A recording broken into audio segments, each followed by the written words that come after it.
So today we are going to explain the basic concept of position, velocity, and acceleration. And we are also going to explore the relationship of these concepts between derivatives. So first of all, let's look at a question. So a particle has position s of t is equal to t cubed minus 6 times t squared plus 9t. So now we need to find v2 and a2. First of all, we need to know what exactly are v and a is. So v is the velocity, so a is the acceleration. So what we're trying to find is the velocity at t equals 2 and the acceleration at t equals 2. Now, we have a position function. How do we find the velocity and how do we find the acceleration? So we know that velocity is essentially just the rate of change of position. And the rate of change basically means the derivative of something.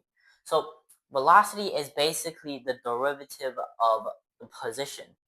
And the acceleration we know is the rate of change of velocity.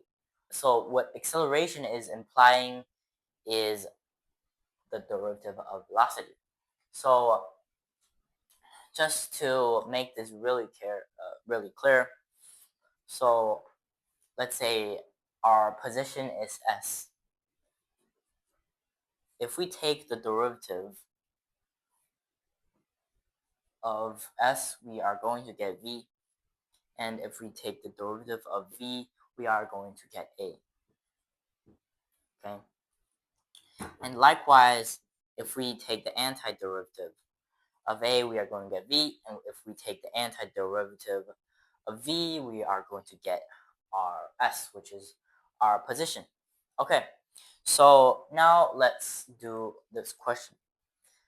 For v, let's take the derivative of our position function, which is s prime of t equal to, utilizing power rule, we get 3 times t squared minus, again, power rule, 12 times t, and finally plus 9.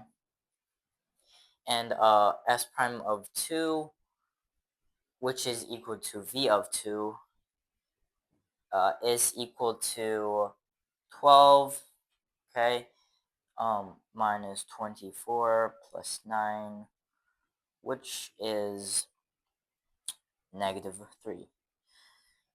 So this implies that at 2, our particle is moving backwards, or it's moving in a negative direction. That's how the velocity is negative.